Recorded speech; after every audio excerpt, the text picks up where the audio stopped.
Hello ma'am.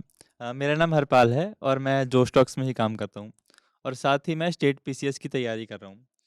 तो कहीं ना it is little bit difficult to job और स्टडी को दोनों को पैरेलल मैनेज करना। कभी स्टडीज़ पीछे रह जाती है, कभी कोई जॉब पीछे रहती है, कोई काम छूट जाता है। तो मैं जानना चाहूँ आप तीनों की स्टोरी में ऐसा क्या था? आप तीनों ने क्या सैक्रिफ़ाइस करा है अपनी लाइफ़ में या फिर उस टाइम पीरियड में? क्योंकि ये एज ऐसी है, इसमें पैसा भी ज़रूरी है कहीं न कहीं और काम भी ज़रूरी है कि अगर हम काम नहीं करेंगे तो हमारी एक्सपर्टीज़ यहाँ कहेगी कि आपने एक्सपीरियंस नहीं गेन करा अभी तक कोई भी। तो आपका सेकंड ऑप्शन क्या था लाइफ़ का या फिर आपने क्या सैक्रिफ़ाइस करा है उस स्टेज में जब प्रिपरेशन कर रहे थे? सी मेरे साथ ये है कि मैं मानती हूँ इस मामले में मैं थोड़ी लकी थी कि मेरे पेरेंट्स ने मुझे इस बर्डन से थोड़ा फ्री कर दिया था। जब मैं यूपीएससी के लिए आ रही थी, my father was like you don't worry, I am there. तो मैं फुल टाइम इसमें थी। सो मुझे लगता है कि because she was in a job, ये मतलब ज़्यादा अच्छे से बता पाएगी बिकॉज़ मेरा तो सच में फुल टाइम था। बट मैक्सिमम स्टूडेंट्स जितना मैंने देखा हुआ है, they do it juggling with a job and so ये मेरा बताओ। दिमाग अभी भी इधर उधर जा रहा है। हमने ऐसे ज्यादा इनफॉर्मल तो नहीं कर दिया नहीं, डिस्कशन को? नहीं ठीक है।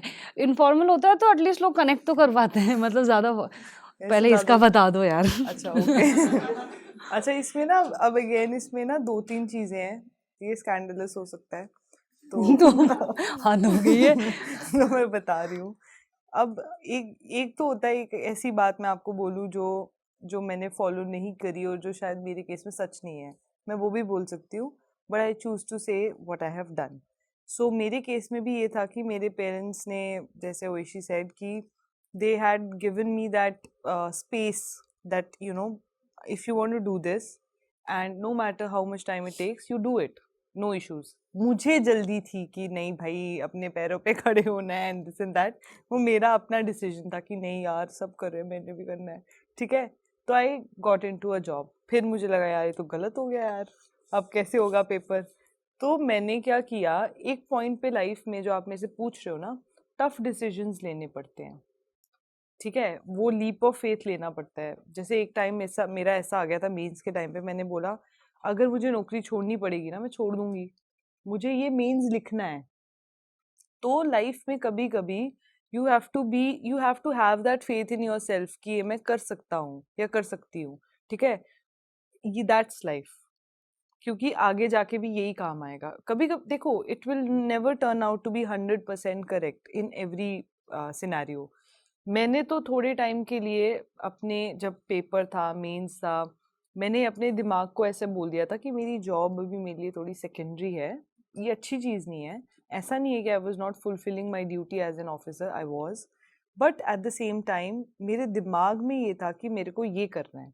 और अगर मुझे ज़्यादा दिक्कत फील होती कि मुझे लगता है मेरे से मैनेज नहीं हो रहा, मैं छोड़ देती। क्योंकि शायद वही बात आ गई हुई इश्यू वाली, मेरे पेरेंट्स ने मुझे इतनी सपोर्ट दी थी। कुछ बच्चों के लिए वो पॉसिबल नहीं है। तो उन बच्चों के लिए मेरा सजेशन ये है कि आप अपना काम तो करते रहो साथ साथ में, बिकॉज यू आर राइट। ये एज में हमें पैसों की भी ज़रूरत होती है, we have responsibilities to deliver and every one is not that fortunate. ये एग्ज़ाम भी टाइम लगाता है, इसलिए भी हमें अपने पैरों पे खड़े होने की ज़रूरत है। और एक और मिथ है, हमें लगता है कि हम जॉब कर रहे हैं ना तो इससे हमारा नुकसान होगा इस एग्ज़ाम में, बट ऐसा होता नहीं है। आज मेरा मेंस अगर क्लियर हुआ है ना, इज़ बिकॉज मैं जॉब में थी। मेरे अंदर वो अंडरस्टैंडिंग आई, वो मैच्योरिटी आई, वो क्लैरिटी आई।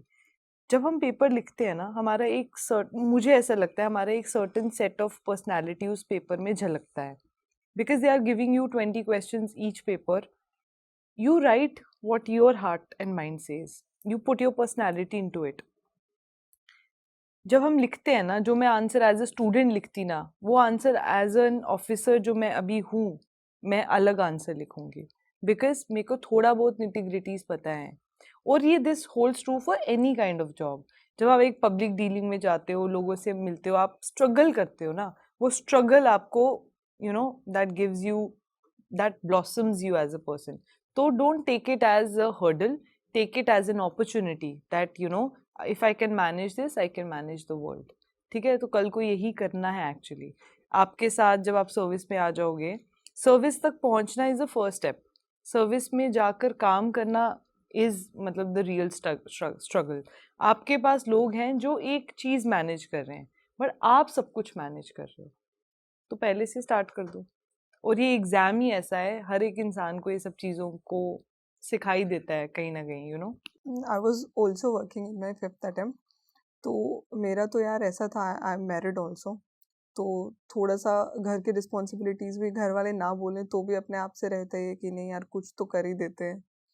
तो लाइक मैं 9 to 5 रहता था मेरा वर्किंग का। तो उससे पहले मैं सुबह, क्योंकि मैं जल्दी उठ जाती हूँ, तो मैं कोशिश करती थी कि सुबह मैं एटलीस्ट 3 घंटा पहले निकाल लूँ। 1 घंटा आते जाते मेट्रो में थोड़ा हो जाता था, 1 से 1.5 घंटा रहता था। जल्दी उठती थी? 1 से 1.5 घंटा रहता था, जो कि ऑफिस से आने के बाद हो जाता था। सो मतलब क्योंकि ये होता है ना, फर्स्ट अटेम्प्ट में, सेकंड अटेम्प्ट में हमें टाइम चाहिए होता है एक बार। एक टाइम के बाद आप नहीं पढ़ सकते हो 10-10, 12-12 घंटा, ज़रूरत भी नहीं है। उसके बाद 5-6 घंटा काफ़ी है। तो मेरे लिए भी वो हेल्पफुल रहा कि मैं काम कर रही थी, क्योंकि मैं नेगेटिव थॉट्स से दूर थी। हाँ। वरना मैं तो खुद को ही अभी भी, मुझे आधी बार लगता है कि वो मेरा हो गया तो इसका मतलब पेपर ही ईजी था। यार ये मेरे को भी लगता है, बट ऐसा मत बोलो यार। हाँ। नहीं, अभी यूपीएससी वालों ने दिया नहीं है सर्विस एलोकेशन बना कर। नहीं, बट ये सही बोल रहे हैं जो मैम भी बोल रहे हैं, is see this is what you know, मतलब आई 100% बिलीव दिस। एक पॉइंट के बाद आपको उतना नहीं पढ़ना है, उसके बाद ना आपको स्ट्रैटेजाइज करना होता है, आपको सोचना होता है, आपको फिटनेस की तरफ जाना होता है। तो फिटनेस के लिए आपको, जैसे वही है ड्राइविंग, अब आपको आती है, अब आप यू नो अब आप स्टंट ट्राई करो। स्टंट करना मत यार, मैं ऐसे ही बोल रही हूँ कि stunts you know like you कि अब मैं गाड़ी parallel parking, you know that's my aim. So you know it's like that. तो she is saying the right thing. उसके बाद इतनी जरूरत नहीं होती यार। तो पहले पहले थोड़ा सा स्टूडेंट फेस काट लो, फिर आधा आधा कर लेना, ठीक है ये भी। हाँ,